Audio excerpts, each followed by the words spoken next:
नमस्कार दोस्तों, आपका स्वागत है हमारे channel current affairs plus static GK booster पर। तो आज है 29 अक्टूबर 2021 से हमने ये चैनल प्रारंभ किया है, जो कि हम इसमें करंट अफेयर्स और स्टैटिक जीके पढ़ाएंगे।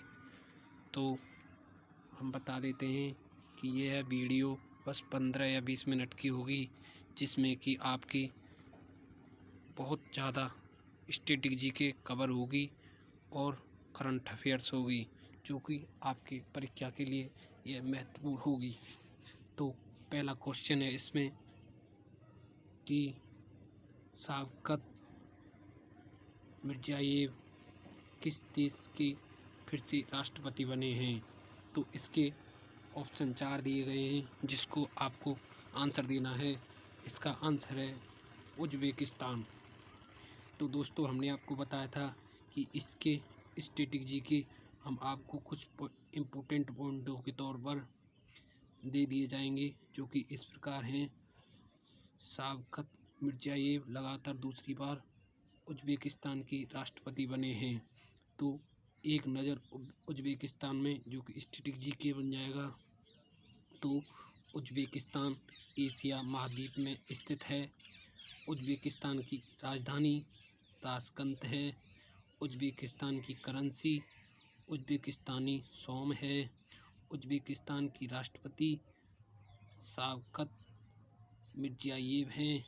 तो दोस्तों, अगले क्वेश्चन पे चलते हैं हम, नंबर 2। तो नंबर 2 क्वेश्चन, मोटो जीपी वर्ल्ड चैम्पियन 2021 का खिताब किसने जीता। तो इसके 4 ऑप्शन हैं। इसका आंसर है बी, फैबियो क्वाटररो ने जीता है। जो कि इसका कुछ इम्पोर्टेंट तथ्य दिए गए हैं, जो कि इस प्रकार हैं। मॉन्स्टर एनर्जी यामा मोटोजीपी के फैबियो क्वाटरो 2021 मोटोजीपी वर्ल्ड चैम्पियन बने हैं। मोटोजीपी एक तरह की मोटरसाइकिल रेस होती है।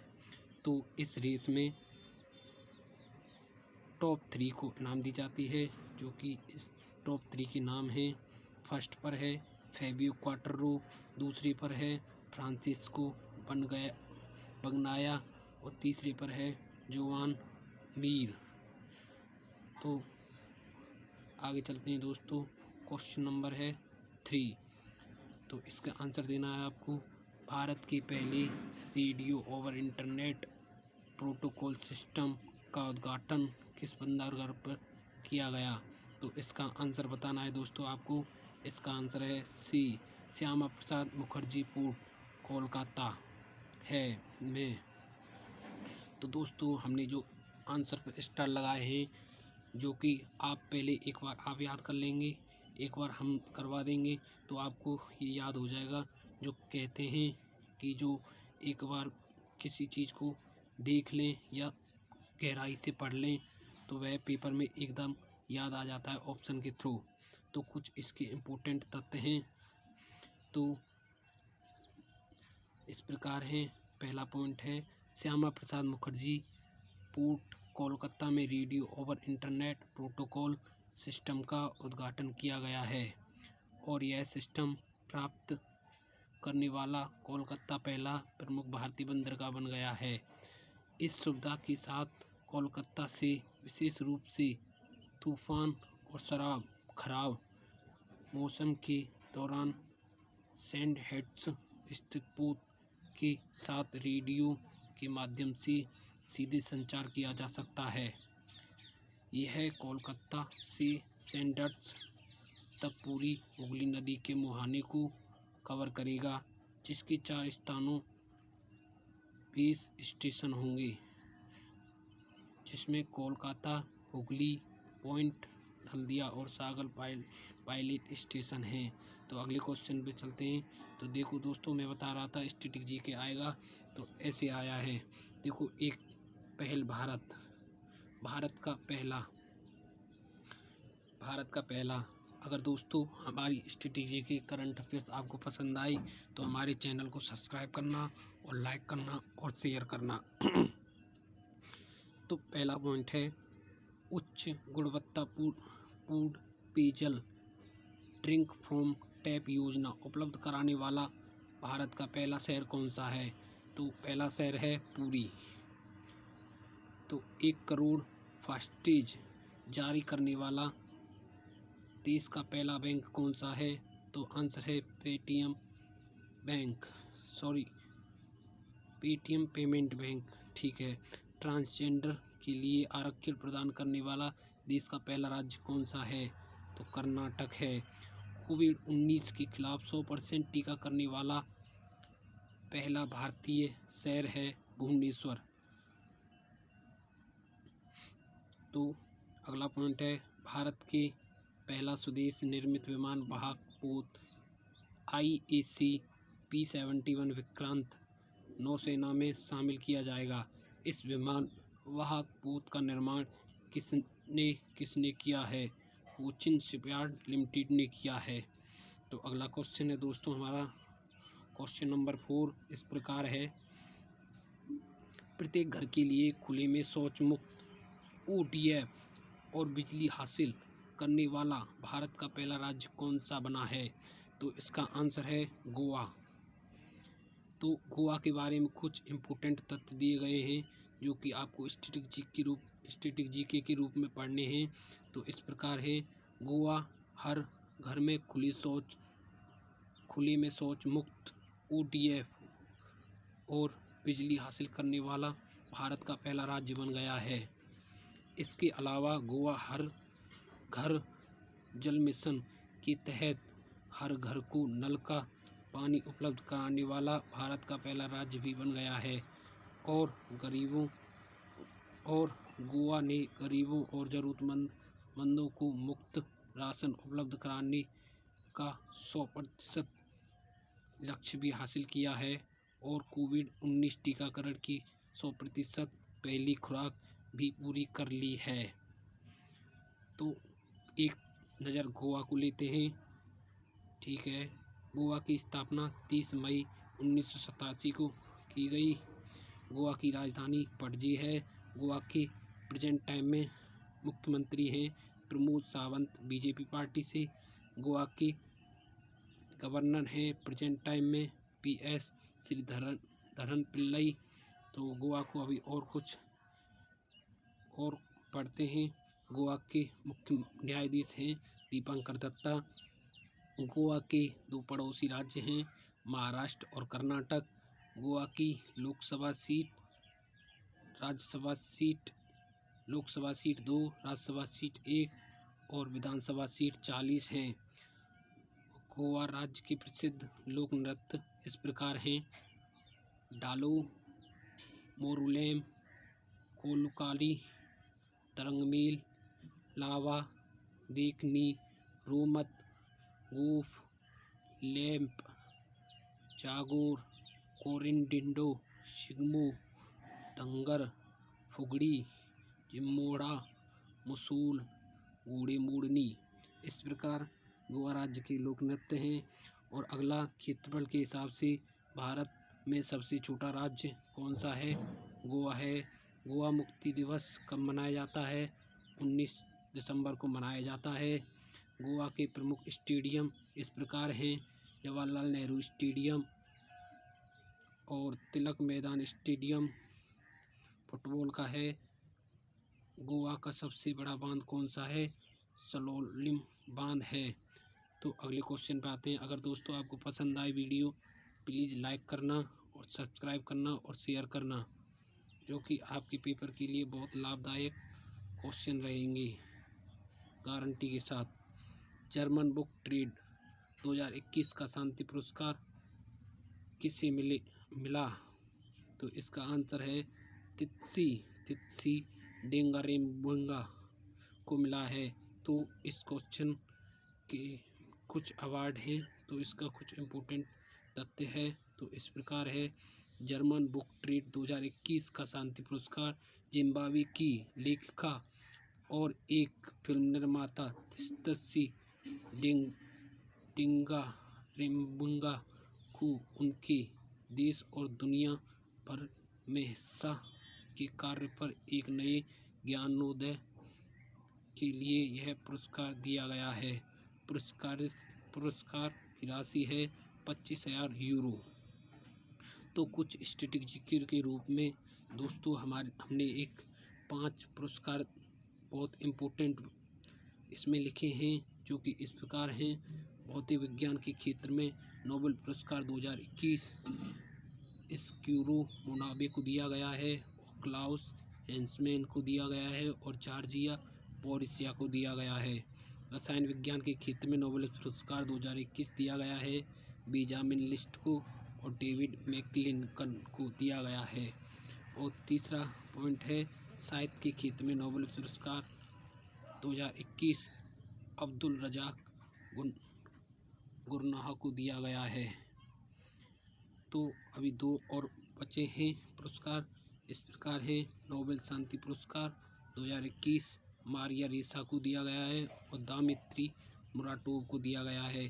सत्यजीत रे पुरस्कार ये बी गोपाल को दिया गया है। दोस्तों जो हम इस स्ट्रेटेजी के और करंट अफेयर्स को लिखवा रहे हैं, वो पढ़ा रहे हैं, तो आप इसको रफ और नोट कीजिए, जो कि आपकी परीक्षा के लिए बहुत लाभदायक होगा, जो कि 100% से 90% करंट अफेयर्स इससे आने वाली है और स्ट्रेटेजी की फुल गारंटी है। तो 6वां क्वेश्चन इस प्रकार है दोस्तों, भारतीय सेना ने अपना 75वां इन्फेंट्री दिवस कब मनाया है? तो इसका आंसर है 27 अक्टूबर 2021 को मनाया है। तो भारतीय सेना इसके इम्पोर्टेंट पॉइंट हैं कुछ, तो इस प्रकार हैं। भारतीय सेना ने 27 अक्टूबर 2021 को अपना 75वां इन्फेंट्री दिवस मनाया है। इसकी स्थापना 27 अक्टूबर 1947 को हुई थी। इन्फेंट्री को पैदल सेना के नाम से जाना जाता है। ये दोस्तों इम्पोर्टेंट क्वेश्चन है, जो कि ज़्यादातर पेपर में पूछा जाता है। इन्फेंट्री डे को स्वतंत्र भारत की पहली सैन्य घटना की याद के रूप में मनाया जाता है। 27 अक्टूबर 1947 को कश्मीर घाटी में पाकिस्तानी सेना और लश्कर आक्रमणकारी द्वारा जम्मू कश्मीर को हथियाने की कोशिश की गई। तब भारतीय सेना की सिख रेजिमेंट की पहली बटालियन ने भारतीय धरती पर पहले हमले पर जीत हासिल करने के लिए लड़ाई लड़ी गई थी। तो अगला क्वेश्चन है दोस्तों, क्वेश्चन नंबर 7 है कमला हैरिस फेनोमेनल वुमन पुस्तक को किसने लिखा है? तो इसका आंसर है दोस्तों डी चिदानंद राजघट्टा ने लिखा है। तो इसी प्रकार हमारे स्ट्रेटेजी के रूप में 5 बुक्स और ऑथर्स हैं, जो कि इस प्रकार है। पहला पॉइंट है माई आवन बेजागोन नामक पुस्तक किसने लिखी है? वो लिखी है रमेश बाबू ने। सेकंड पॉइंट है operation torsion house A novel inspired by true events नामक पुस्तक किसने लिखी है? ये लिखी है DP सिन्हा अभिषेक शरण ने। The biography of a field venture नामक पुस्तक किसने लिखी है? ये लिखी है प्रशांत देसाई ने। Fateful triangle how China shaped US India relations during the cold war नामक पुस्तक किसने लिखी है? ये लिखी है तन्वी मदन ने। डांसिंग विद ड्रीम पुस्तक किसने लिखी है? आदित्यनाथ दास ने लिखी है। तो दोस्तों अगर आपको वीडियो पसंद आए तो लाइक करना, सब्सक्राइब करना, क्योंकि हमारा चैनल 29 अक्टूबर से ही प्रारंभ हुआ है, जो कि आपको रेगुलर मॉर्निंग 7 बजे से पहले आपकी वीडियो अपलोड हो जाएगी। तो 8वां क्वेश्चन इस प्रकार है, किस देश से निर्मित VT-4 टैंक को पाकिस्तान सेना में शामिल किया गया है? तो इसका आंसर है दोस्तों सी, जो कि चीन है। तो इसका इम्पोर्टेंट कुछ पाकिस्तान को एक नज़र में लेते हैं, जो कि पाकिस्तान छोटा है, एक ही नज़र में ले लेंगे इसको। तो पाकिस्तान एशिया महाद्वीप में स्थित है। पाकिस्तान की राजधानी इस्लामाबाद है। पाकिस्तान की करेंसी पाकिस्तानी रुपया है। पाकिस्तान की स्थापना 14 अगस्त 1947 को हुई थी। पाकिस्तान के प्रधानमंत्री इमरान खान हैं। पाकिस्तान के राष्ट्रपति जो कि प्रेजेंट टाइम में आरिफ अलवी हैं, जो कि ये इम्पोर्टेंट क्वेश्चन है जो कि पेपर में पूछा जा सकता है। तो भारत और पाकिस्तान के बीच अंतर्राष्ट्रीय सीमा को रेड क्लिफ रेखा कहते हैं। पाकिस्तान की सबसे लंबी नदी सिंधु नदी है, जो कि बहुत इम्पोर्टेंट क्वेश्चन है ये। पाकिस्तान भारत के 3 राज्यों की सीमा से लगता है, पंजाब, राजस्थान और गुजरात। भारत का क्षेत्रफल पाकिस्तान से 4 गुना है। पाकिस्तान की संसद का नाम नेशनल असेंबली है। पाकिस्तान का मानक समय ग्रीनविच से कितना आगे है? 5 घंटे। गुरु नानक देव जी पहले सिख गुरु का जन्म कहाँ हुआ था? नानका साहिब पाकिस्तान में हुआ था। पाकिस्तान में क्रिकेट खेल को Pakistan cricket board PCB regulate करता है। पाकिस्तान क्रिकेट बोर्ड पीसीबी का मुख्यालय लाहौर में स्थित है। मेरे प्यारे दोस्तों, इस वीडियो को पूरा देखना, जो कि हम इतनी मेहनत से आपके लिए ये क्वेश्चन लाते हैं, जो कि इस प्रकार हैं। जो सेकंड लास्ट क्वेश्चन बचा है, जो कि पूरे 10 क्वेश्चन है इसमें। तो देखिए 9वां क्वेश्चन किस प्रकार है। किस राज्य की सरकार ने लूनी सोलर कैलेंडर भास्करदा को राज्य में आधिकारिक कैलेंडर के रूप में उपयोग करने की घोषणा की है? तो इसका आंसर है सी, असम। तो इसके असम के कुछ इम्पोर्टेंट तथ्य हैं। हाल ही में असम सरकार ने घोषणा की है कि लूनी सोलर कैलेंडर भास्करदा को राज्य में आधिकारिक कैलेंडर के रूप में उपयोग किया जाएगा। वर्तमान में असम सरकार द्वारा शक कैलेंडर और ग्रेगोरियन कैलेंडर को आधिकारिक कैलेंडर के रूप में उपयोग किया जाता है। भास्करदा कैलेंडर में युग की शुरुआत 7वीं शताब्दी के स्थानीय शासक भास्कर वर्मन के स्वर्गारोहण की तारीख से मानी जाती है। यह लूनर और सोलर वर्ष दोनों पर आधारित है।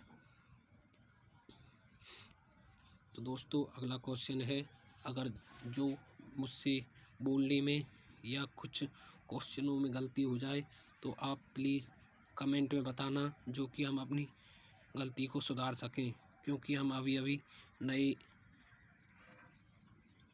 यूजर्स हैं, यूट्यूब पर नया चैनल बनाया है, इसलिए त्रुटि हो सकती है।